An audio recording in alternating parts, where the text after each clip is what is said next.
one. Message two is I'm the guy that will allow you to pull money out of your super to buy a house. Home ownership being one of the most salient issues in the country at the moment because of what's happening to property prices and a whole generation of people being locked out of the housing market. The Prime Minister just has a very poor policy, but a very simple message, which is I'm the guy who will unlock that lump of savings that will make the difference in you getting a deposit to buy your house. So that's it. Two messages for the last few days of the campaign.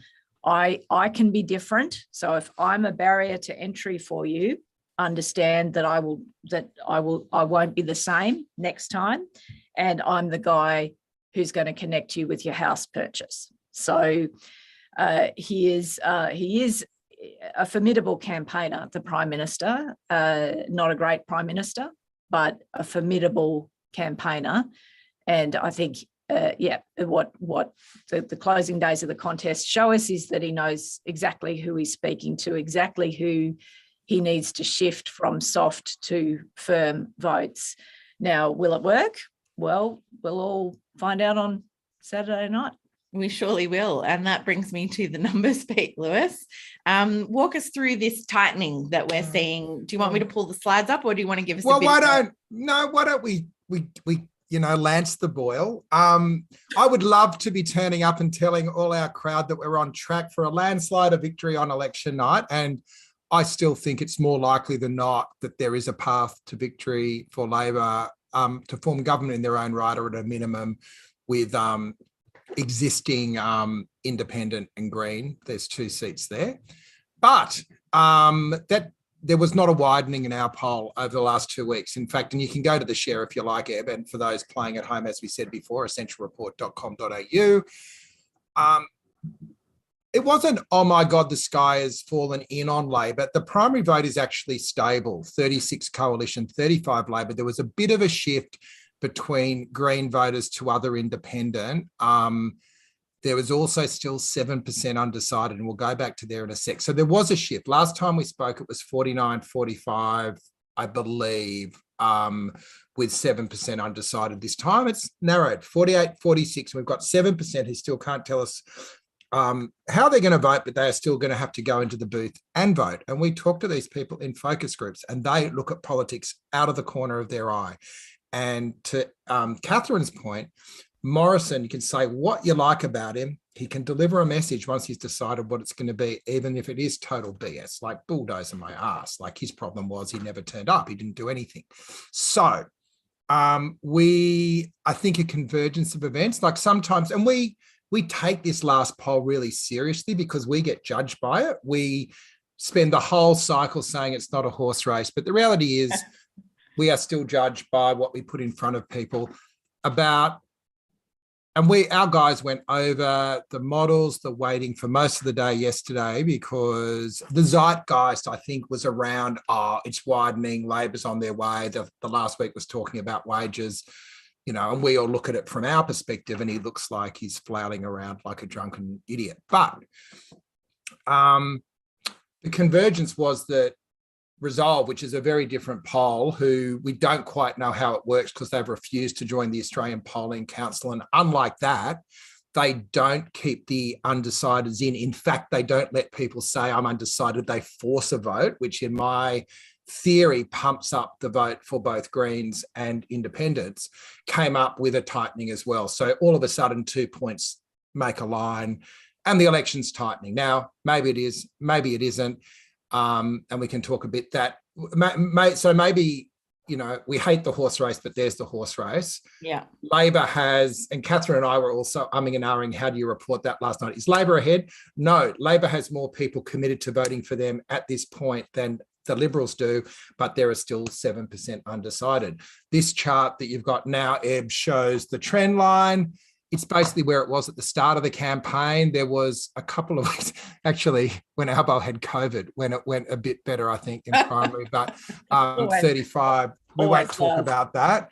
But then in terms of the 2PP, you can see it's bounced around a little bit. It's never got over 50% without the undecided. So no one's ever been ahead of the finish line because a finish line doesn't exist. Now, in these walls, if we use the old formula, it's somewhere between 51 and 52 to 48, 49, but we're not going to put a number on that because we said the whole time we're not doing a horse race.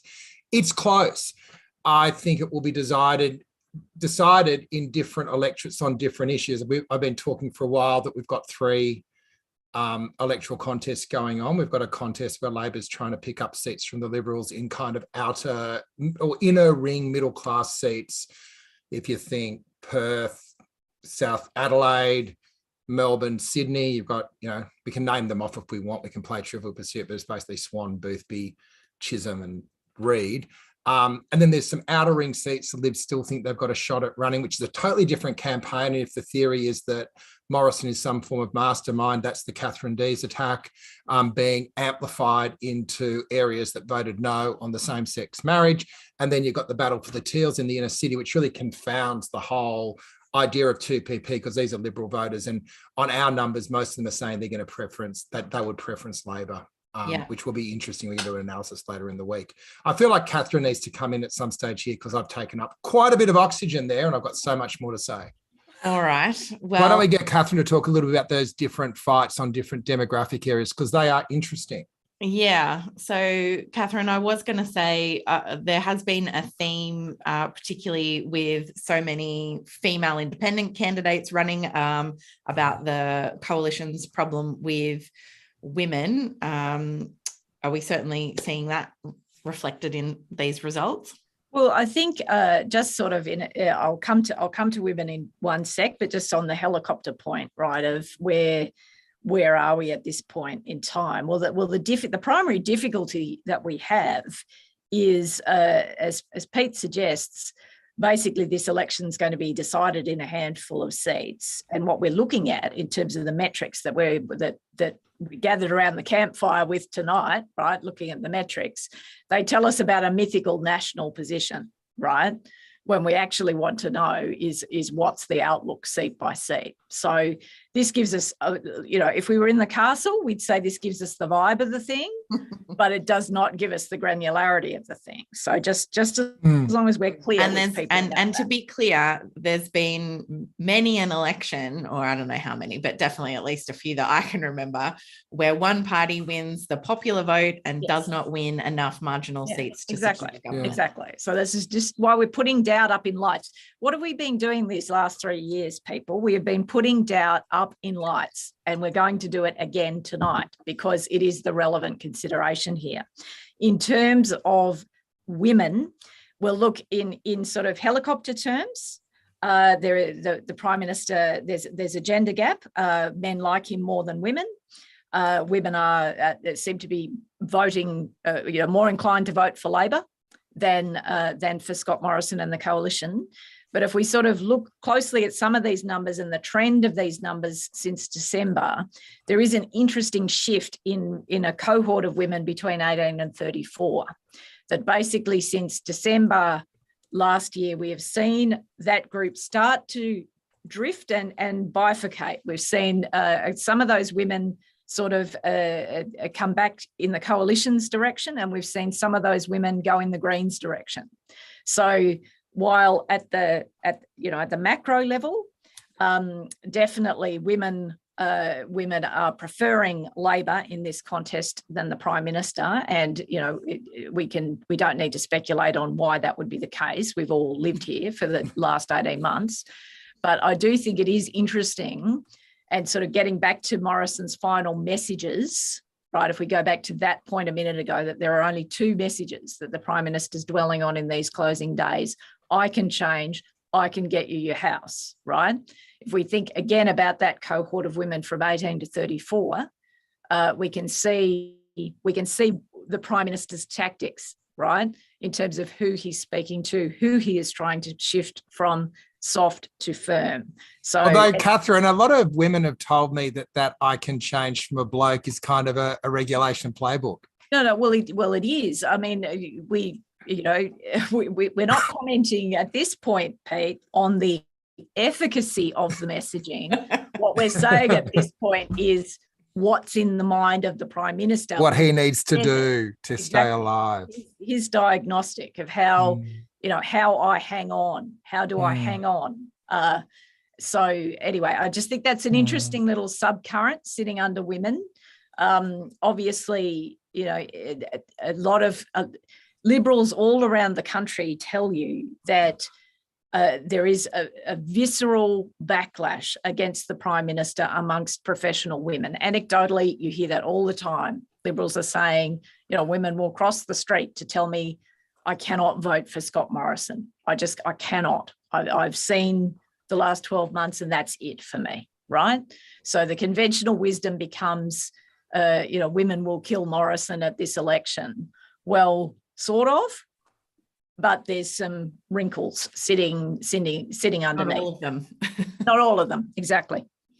All right. Well, that might take us back to these demographics if I can pull them up. Yeah. Pete, I just wanted to ask you about those differences between inner and outer metro. I don't know what you mean by provincial there. So if you could tell me. Well, they're provincial are your regional centres, your Wollongongs, your Newcastles, Geelong, Newcastle. Geelong. Yeah. Yep. And they're areas where Labor is very competitive and hold a lot of seats. It's the rurals, but the outer rings where the coalition's ahead.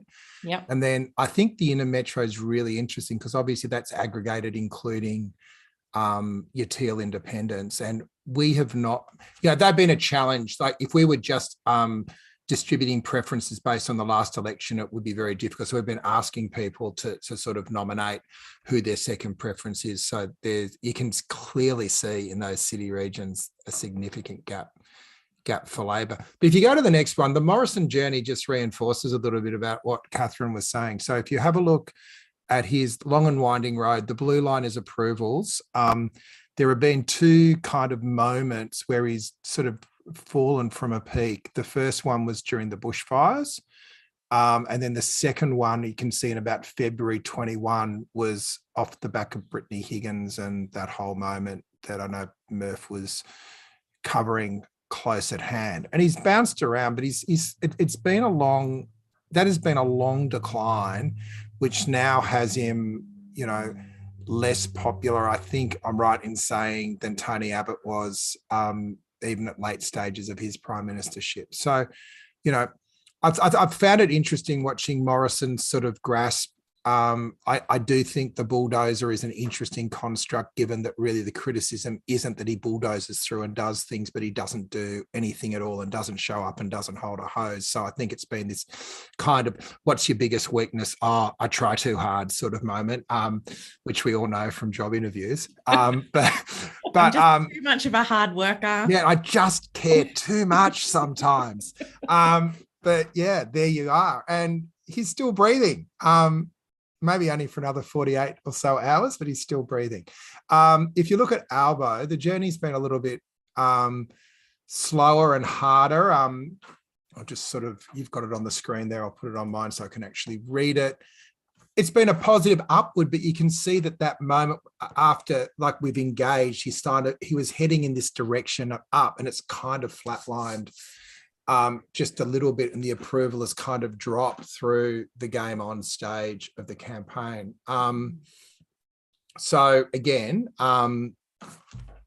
sorry, I've just lost my headgear. I think if Labor gets there, we're going to be saying really, really good strategy, and I don't know about the execution. We just got over the line. Like, I feel that if the campaign had been everything it could have been, we'd be smashing it at the moment. And I feel like we're in there, but as you can see, it's still pretty noisy for our potential future Prime Minister. Preferred PM. Heading in the right direction, but not quite hard enough to say, yeah, game over. Like a week out from the election, you've still got 20% of people saying they don't know who the preferred PM is. And we're giving them ample opportunity now. But again, it's the low information voter who looks at politics out of the corner of their eye that ultimately determines the result. Yeah. And for those playing at home, that's 40% prefer Scott Morrison, 37% Albo, and 23% undecided. Just saying, it's a rubbish metric because one person is Prime Minister and the other one hasn't been yet. So it's always been a rubbish metric, but we put it out there for want of anything better. So I apologise. If you go, though, to the next one, it's interesting. Just like, and everyone, I get it. Everyone's having flashbacks. Like, I know everyone on this call is, I know I am, is having flashbacks at the moment to 2019. There are some underlying differences. This is one of them, as you can see. That's 5 points higher in preferred. So Albo is better positioned than Bill was in 2019. Although Morrison, while his disapprovals are much higher than they were last time, he's still in that head-to-head contest holding in there. So there's a couple of other markers that we'll show in a sec that make me think, I don't think it's deja vu all over again. I do think that this is a different journey that we're on. But again, as Katharine said, doubt is our friend. We've been asking people, do they think Australia's heading in the right or the wrong direction? I was pretty worried in April when there was a gap opening up saying, yep, we're on the right track. That switched the other way and we're net negative, but again, line ball. So that's one of the markers that often we pundits and pollsters think that's a good indication of whether people want to change government, as is the next slide. Views towards re-electing the federal government. Deserves to be re-elected, 34%. Time to give someone else a go, 49%. What's interesting there is 34% is basically the coalition primary vote. Everyone else is either thinking about it or saying it's time to give someone else a go. If that was your only metric, Labor would be going, yep, here we go. What size curtains do we want in the new offices? Finally, and I've got two more I want to show and then we'll open it up. So, and what we're trying to do is just take this voter choice from a whole lot of different angles. Katharine and I spoke about this one quite a bit before we went into the field. We were trying to honestly and faithfully put forward what we think each party is wanting people to be thinking about when they go into the ballot box. This is what my long-term business partner, Tony Douglas, calls the voter choice. So his theory is elections are actually decided on the choice voters are asking as they go in. So 2019, the coalition won the campaign and the question voters were asking was, do you want to pay higher taxes? That's what they were asking themselves as they went into the ballot box. And that's why we lost. This time, I think, and it might have shifted, and I think it probably has in the last week, the coalition wanted to say we need a government we need a safe pair of hands to lead Australia through uncertain times. And I think Labor was wanting to say we need a government that will confront the big problems that Australia is facing. Like, not in those words, they had fancy slogans, but they were the two frames. 66-34, people want government confronting. They're not so worried about the safe pair of hands. And I think Morrison knows that. And I think that's partly why there was that shift over the weekend, and particularly around his launch, which I think was Labor was running better future, so Morrison ran stronger future. But all of a sudden, he was no longer saying, oh, be scared because this guy can't remember questions at a press conference. He was actually saying, I've actually got a plan. And then his sort of brain fart on super and housing was the expression of that brighter future. Yeah. Which brings me to my final data point that does make me worry and probably make sure I have that bottle of scotch close to hand. In 2019, when all the polls were saying, yeah, it's going to be a change, I said, well, let's ask people how happy they are. And the findings came back, yeah, we're pretty happy. And I said, well, does a happy nation change government? There is a theory that you need an optimistic government to embrace a progressive government, but there is also a sense that if you're just, happy with your lot, staring into your iPhone, why are you going to bother changing government? Yeah, I thought there would be a big shift downwards in happiness. So this says to me we're either remarkably resilient or we are living in one of the wealthiest nations still, in one of the most prosperous times in history. And it's been a hard road these last 3 years.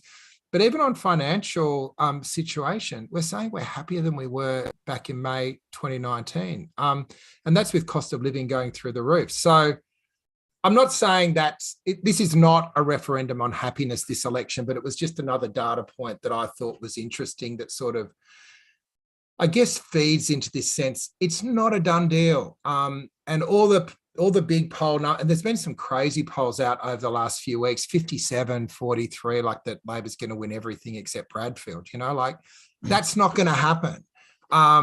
There was the YouGov data science, which I'm happy to talk about later because it's really interesting and worthy of a bit of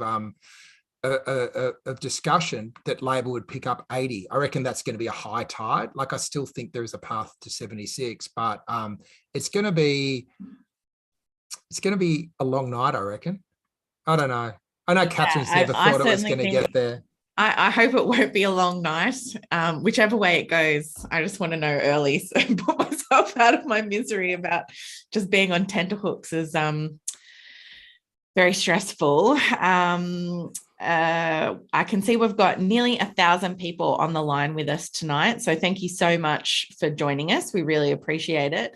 Katharine, I wanted to come back to you because I think there's been a lot said and done kind of about integrity this election. I know Labor was trying to focus a little bit on that this week, kind of touched on that in the press conference, the press club address today, with ending the waste and the rorts a little bit. And certainly a lot of those independent candidates, whether or not it's the Teals in the inner city or people might have seen Kathy McGowan's Australian story, there's certainly a couple of regional independents having a crack as well. Integrity's really been a big issue this campaign, things like the federal ICAC, truth in political advertising, those kinds of things.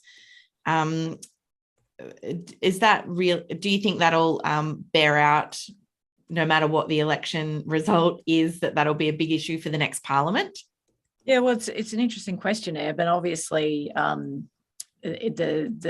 those issues that you've flagged, it sort of points to the realignment that's been underway in Australia over the last few election cycles. I did watch that very excellent Australian story about Kathy McGowan, and she is a genuine change agent in Australian politics. But the independence movement, of course, predates her. In the 46th Parliament, we had Tony Windsor and Rob Oakeshott and others before, right? So it is an interesting question, really, if there is, if we sort of step this out a little bit. Scott Morrison used to refer to a Federal Integrity Commission as a fringe issue. And that was his diagnostic of the politics of it, i.e. there aren't any votes in it. That's why it's a fringe issue, right? So in this election, it's been a front and centre issue because it's been totemic for that non-major party political realignment that's going on at this point, right? If we look at the ANU election survey that's been in the field since 1987, we see this long-term, as the country is becoming more polarised, weirdly, we're becoming a whole lot less partisan, if that makes sense. So we've basically had this period where the vote for the two major parties has been in decline in terms of historical standards, right? Yeah. And people are obviously casting around looking for a non-major party alternative. And the realignment or the sort of the evidence of that realignment, long-term realignment in this particular contest has been the Teals, the Teal independents in the cities, and other integrity and climate-focused independents in other contests, right, who are not necessarily affiliated with Climate 200 or take their donations or whatever else, right? So anyway, a bit of a preamble here, but trust me, I know where I'm going with it. It's sort of like there is obviously an appetite for this because we've seen the polls. Some of them will be dodgy, some of them will be more or less in the ballpark. We can see these campaigns have gotten traction in this election campaign. So there is clearly, rather than being a fringe issue, it is actually a vote shifter, right? But one of the sort of interesting propositions, I suppose, for us to kind of roll around in our minds tonight, a couple of days ahead of the election, is this sort of funny scenario where I can see a scenario where a whole bunch of those Teals win their contests. And I can also see a scenario where none of them do.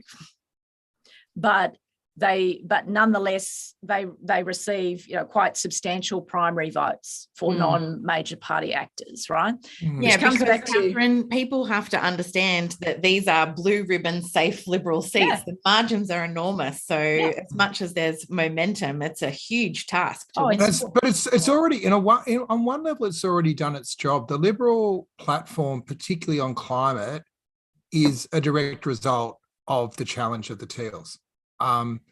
They have not weaponised climate the way they have in previous elections. And whether it's a 1 or a 2 election strategy, and I don't know if we want to go into this or this is a post-mortem, the Teals are a movement of community independence is a realignment of politics, because I see a lot of voters that if the Liberals find a way through, are not going to go back to that party, and they're not going to go to the Greens, they're not going to go to Labor. So it may not be a political party, but there is definitely a movement afoot that disrupts the two-party system the same way as the Greens sort of disrupted Labor 20 years ago. And, there's been lots of bile directed at them, but for all of those that have been part of it, credit, like it has been a shift in Australian politics, whether you win, lose or draw on Saturday. Yeah, well, it's sort of like it's the biggest realignment on the centre right since the Democrats, basically. Yeah. So, but it is, again, sort of tracking to your question, Ed, which is, where does this lead us? I suppose, again, frustratingly, it's a bit of an open question, isn't it? Because obviously it leads us to a place in the event that some of these independents get into the parliament, and particularly in the event that there is a balance of power minority parliament where these people can exert some influence both on climate change and also on the model of a federal integrity commission, right? That is one scenario that we're looking at. I don't know if it will be what happens on Saturday night, but that is one scenario. I suppose the sort of more depressing flip side of that is what happens if they get close but none of them get up. And then it's a matter of, is it a Labor Party in government that has a stronger climate policy and a commitment to implement an integrity commission, or the coalition in power, which is not bringing forward a bill on an integrity commission unless the parliament passes exactly what the model Scott Morrison wants, and a climate policy which is sort of better on 2050 but no actual substance to get you there. So I can't see the Teals doing a deal with the Libs, like with Morrison, and it's almost like the election he has. Why not, Pete, though? Because if they're in a Liberal seat, that was formerly Liberal, even though there's a vote for change, you can see that there'd be because Morrison can't deliver with the Nats, and a government that is being torn between the Teals and the Nats is just going to be a total, like it is a trailer park on steroids, right? I just think there are three things. One is I don't think the Libs can deliver as good a response to what the Teals are after as Labor can. Secondly, I think it's in their self-interest because Labor's got skin in the game of keeping these guys in power. I always remember back to my time in New South Wales politics in the Carr government, there were all these independent country mayors, and there was a huge incentive to give them 5 kilometres of road every year so they had something to show that it was, they were delivering for their community. And Labor will much more skin in keeping those guys in than the Liberals do. And thirdly, Morrison has been, and the candidates fighting them, they have not fought on issues. They have worked with the Murdoch press to monster and bully and do everything that motivated these people to get into politics in the first place. So I might be wrong. They might all join hands and sing Kumbaya, but I just can't see it happening. I think if the Teals hold the balance of power, it'll be a minority Labor government, which will be it may not be an official power sharing arrangement, but there is so much more alignment of values there than the other side. Yeah, and if I can briefly plug some Australia Institute integrity research from this week, we released the largest and most comprehensive analysis of appointments to the AAT, the Administrative Appeals Tribunal, this week, and found that the rate of political appointments has increased from about 5% under, or I think 6% under John Howard, 5 to 6% between John Howard to kind of Gillard Rudd's administrations. That's skyrocketed to 40% under this current government, or about 3 in 10 Yeah. overall over the period of coalition government. So The AAT's become a superannuation scheme for former Liberal MPs, from what I can see. It's just played into this integrity being an issue this week. Certainly, I'll be interested to see what happens with that. Katharine, I wanted to come back to you. All of this obviously is about who wins government, focus on the lower house seats. Pete saying, you know, there's dozens kind of that are in play. But I want to talk about the Senate as well. People have 2 votes when they go into the polling booth, one in the House of Reps and one in the Senate. And the Senate is really interesting this time round as well. You've been on the campaign trail, as well as, you know, reporting from the press gallery. What's your sense of the Senate race here, and what do you think people should keep an eye on? Yeah, well, my favourite Senate campaign of this election is definitely Eric Abbott's Below the Line campaign in Tasmania. That is my absolute favourite. Keep Eric Abbott's, who apparently is not even affiliated with the Liberal Party anymore. He puts Tasmania first. We discovered the Eric Below the Line election campaign during a trip in northwest Tasmania just before basically the election was called, and I gather from social media that it's gone from strength to strength, that whole sortie. So let's see if Eric Abbott's could get back in. But just sort of like quickly in Tas, the interesting fight is for the final spot, and that's sort of between Jackie Lambie's running mate Tammy Tyrrell, and there's also a very high-profile One Nation bloke running or trying to contest that final spot. So that's pretty interesting. Obviously, in Queensland, we've sort of got a cavalcade of various folks on the right, including Clive Palmer, who, you know, wants to return to politics, and Campbell Newman's kicking around in that too. And anyway, so that's all pretty interesting. Also in South Australia, Nick Xenophon is obviously attempting a comeback. You know, can that succeed or not? I don't know. I'm not close enough really to the dynamics in South Australia to know how that's panning out. But then, so we sort of have this scenario, I guess, in broad terms, where the Greens, according to most of the polls we've seen, are tracking pretty well in polling terms and are likely to obviously return the largest sort of non-major party force in the Senate. Then it's a question of who else in terms of the micro party actors. And then, you know, part of the reason that motivated, I know, Nick Xenophon to run again was this idea that One Nation could get a block of 3, which would sort of put them on various scenarios in a balance of power block. And so the non sort of One Nation forces in the micro party scene have definitely, I think, been trying to work out how to prevent that from happening, or to try and put other boots on the ground in the Senate for what happens afterwards. There is also, if any folks on the show tonight are Canberra residents, all of you will have seen the campaign of David Pocock, who's a rugby union star player, and also Kim Rubenstein, who's quite a high-profile constitutional law professor in Canberra. Those 2 independents are trying to unseat Zed Zelja, who is the Liberal senator in the ACT. Now, in the Territory, we've had senators for 50 years, and basically we've had one Labor, one Liberal over that whole period of time. I think it's quite a tough ask for an independent to disrupt that pattern, that voting pattern in the ACT, but there was an interesting development this week in that Katie Gallagher, who is the Labor senator for the ACT and the shadow finance minister, her campaign was obviously concerned enough about Pocock's momentum to warrant a cameo appearance via letter and video by Julia Gillard, who makes a point of not engaging in political commentary or in campaigning. She She's very, very judicious about how she appears and in what context.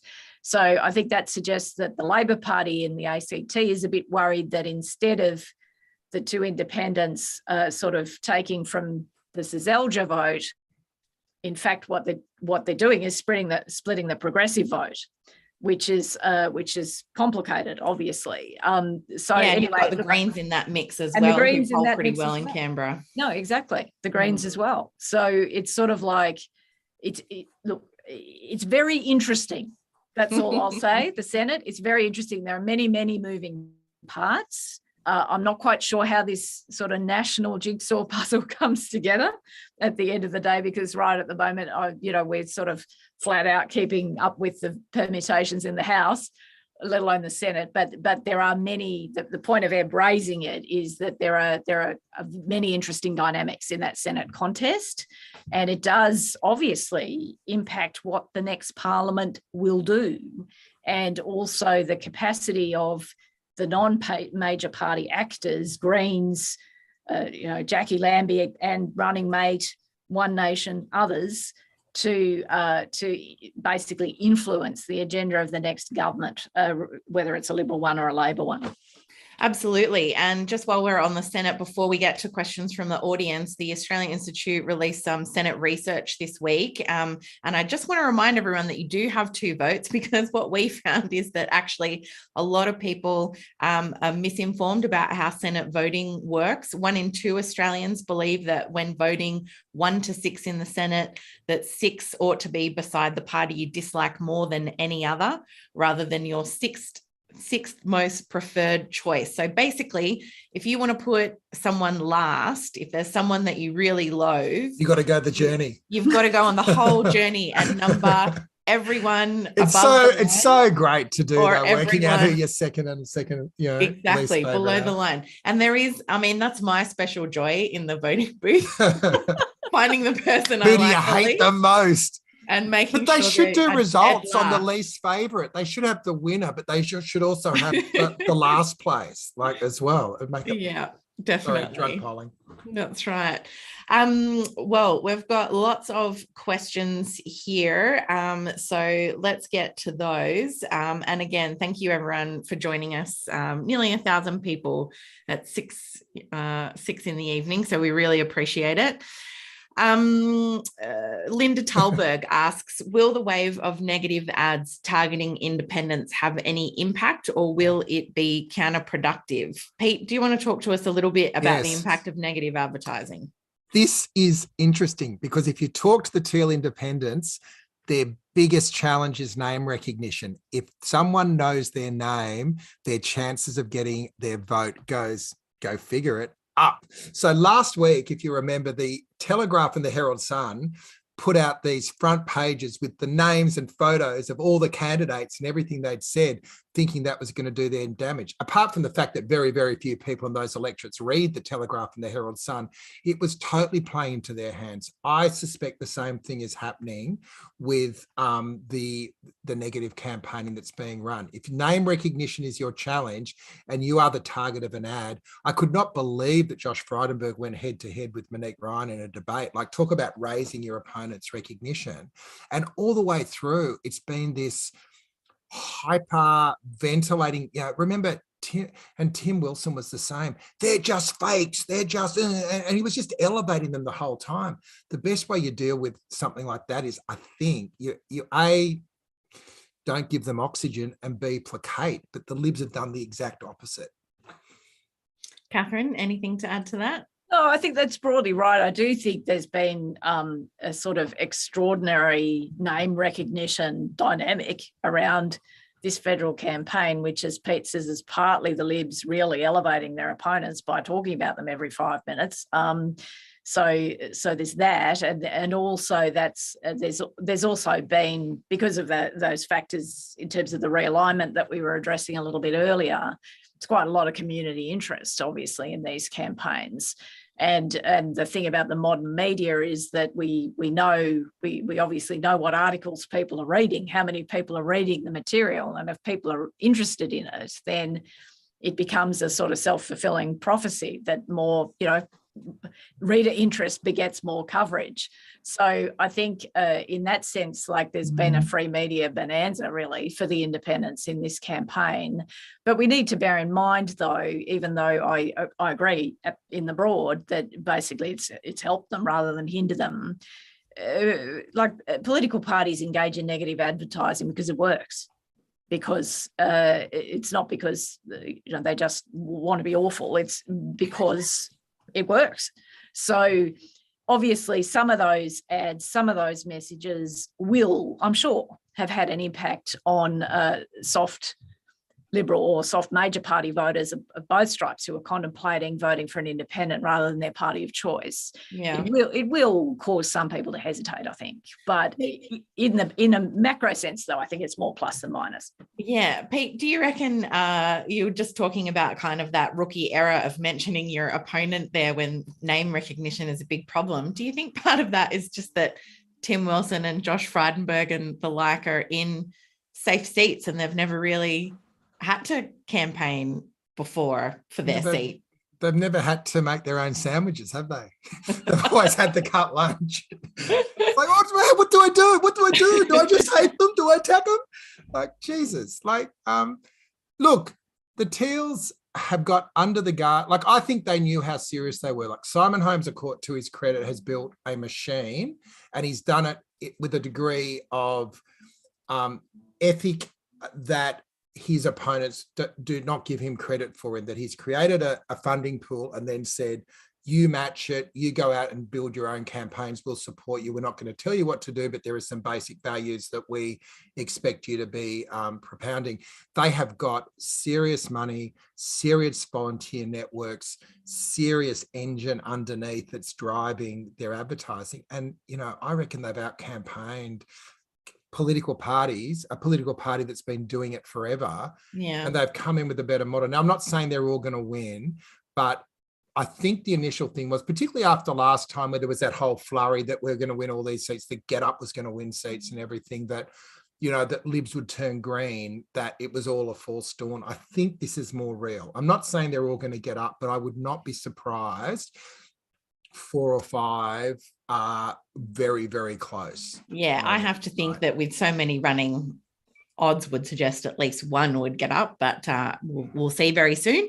The next question I've got is from Vince Taranto, and I think this might be one for you, Pete, although Katharine, you might want to chime in. Any thoughts on how the huge pre-poll vote should be seen? Protest vote, pro-Labor, fatigued voters? Who votes early? I just think people that just want to get it out of the way. I'm interested in the postal vote this time with COVID. I think a lot of people are trying to sort of stay still. COVID is still out there. It's been really interesting, the lack of focus. I know Katharine asked the question to Albo at the press club today. It's almost like the elephant in the room, and I'm not quite sure what the decision matrix is on that, but I do think it affects a lot of people's behaviours, particularly people, for instance, living with disability, whose campaign I've been working really hard on to get that up on the national agenda. Big rally in Melbourne tomorrow, by the way, if anyone's down there. We're marching from the NDIA to the AAT to keep that issue rolling along. I don't have the data on it yet. I think often the pre-poll is recorded and marked as slightly different, and we'll be able to look at it afterwards. There are 3 sorts of pre-poll as well, of course. There's the people that turn up to booths beforehand. There's people that do postals, and often a high Liberal vote, because traditionally the Liberals would organise people to go out and help people in nursing homes and older people vote. And then you've got the COVID vote as well. Yeah, Katharine, do you have any sense of that? No, I think that's broadly it. I mean, obviously there has been increasing trend for pre-poll in Australia. Over the last couple of elections, there's been more and more of it. COVID is obviously a factor, and I think there's, obviously an undecided voter is not pre-polling, right? People going to pre-poll know who they're voting for, right? So there will be at least, there'll be a high proportion, I think, of some of those people. There'll be some COVID people, there'll be some people who have made up their mind already. And I've lost count of the number of people who have just approached me as I'm out and about to say, oh, look, you're lovely, but I cannot read a word of anything in this campaign. I know who I'm voting for. I don't want that noise in my head. I just want this to be done. So I suspect that explains, at least some of the foot traffic as well. Yeah. I can see a question here that is, oh, now I've lost it. Where did it go? There was someone asking about this book over my shoulder. Judith, the copy of The Nordic Edge, a terrific book which has many suggestions. Thank you, Judith. I contributed a chapter to it. That's just product placement. That's right. And does that have many suggestions for where we can realistically start? This week we talked about the Nordic approach to housing. So Australia very much has a focus on just the private housing market. You've got to buy a house or you've got to pay a landlord rent. Nordic models have much bigger roles for public and social housing in affordable housing, and also co-ops, which make up, I think, up to 40% of housing in the housing market in some Nordic countries, where either people are part of a rental co-op or part of an ownership co-op structure. And so there are different models out there. So that's my little... Can I say one thing about the Nordic model? Because I've been thinking about this. I'm interested in your thoughts, Katharine. I reckon if the Teals win, if the Teals win 3 or 4 seats, regardless of the result, I think the Liberal Party is going to be pushed to the right. I think it could be a cycle. It could be for the long term. It could become a Republican MAGA style party. If Morrison wins doing what he does and they say this is how we hold on to power, they become MAGA. If there is a Labor minority government with the Teals, they're just going to go crazy. They're going to become more MAGA. There's a couple of questions on this as well. Like, I think the Libs are on the track to MAGA. Now, my concern is in a 2-party state, you don't want one of your parties MAGA.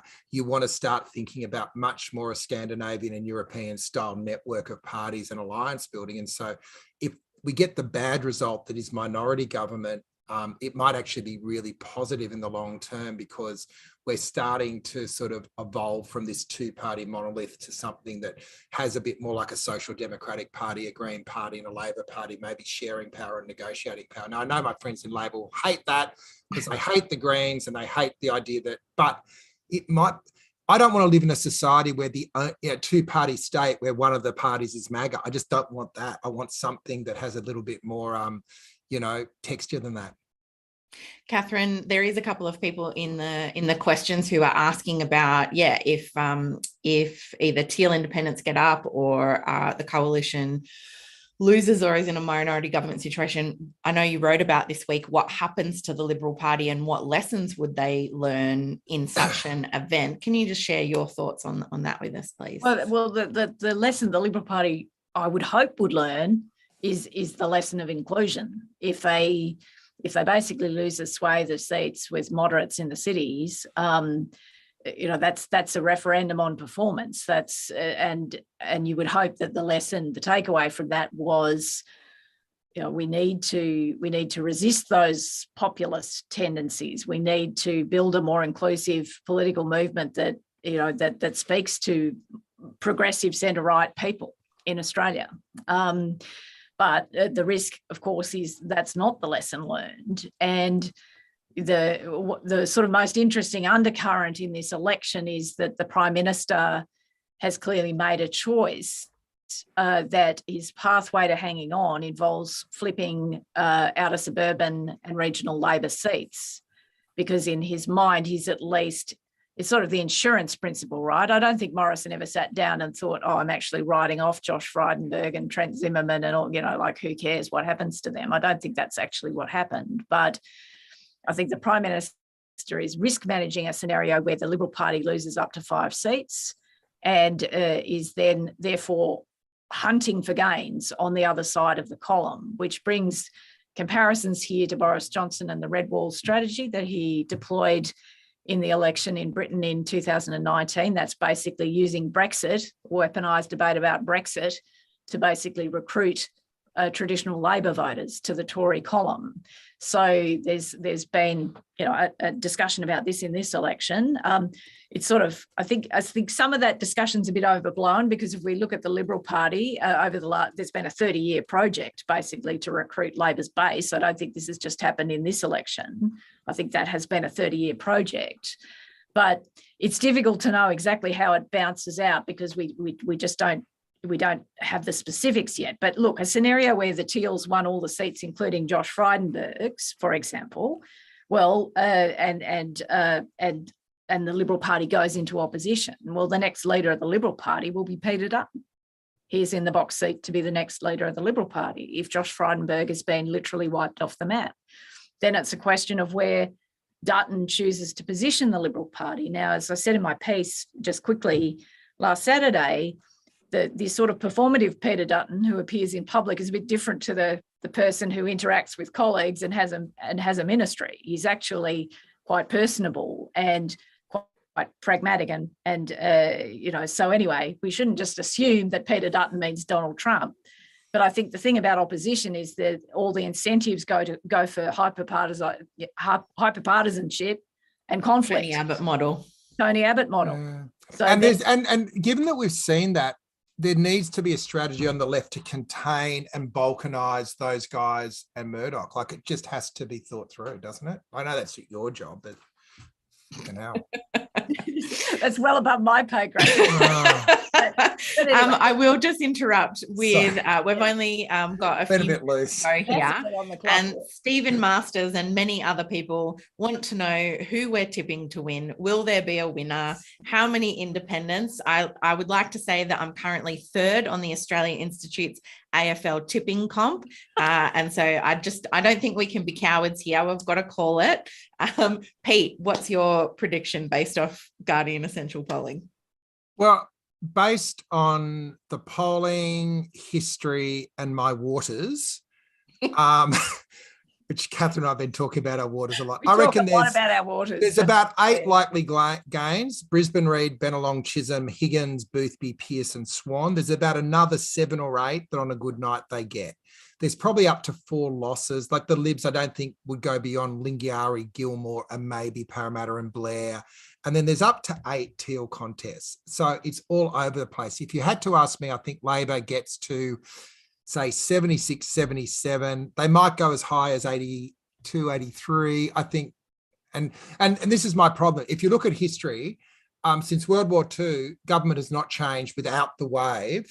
So why I'm freaking out isn't that I don't think Labor will get there. I just don't see the wave. So this will be truly historic if it's a narrow win from opposition. But I think at the moment I'm feeling like it's going to be a narrow win from opposition. So we're going to make history. All right. Katharine, your tip? I'm not doing predictions.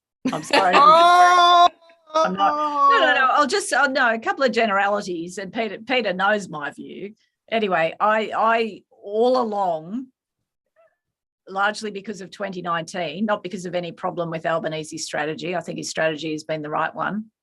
But because of 2019, and I've said it on this show a lot, so if you're a regular, you'll hear me say it again. Because of 2019, this is a very difficult election for Labor to win, because there are electoral buffers in parts of the country that are very difficult to unwind. Yeah. You need massive swings to unwind them. So that remains my view. I think it is difficult for Labor to win. I think there is a contest. I think absolutely there is a contest. And I think it's close, just based on looking at what the two leaders are doing, how they're comporting themselves, their body language, how they're sort of their flips and the way they're adjusting their messaging. There's definitely a contest.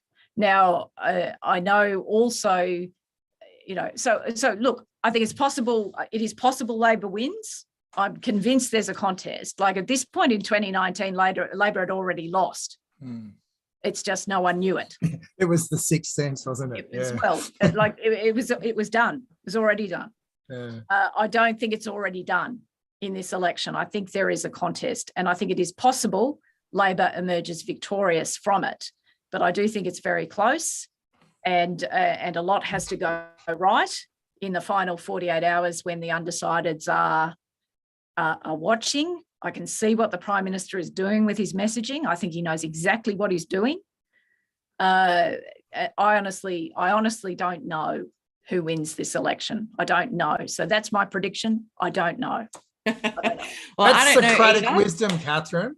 But Well, from the No, beginning, but I have to be honest. I don't know. No, neither Yeah, do we don't I. know. I'm still hoping though.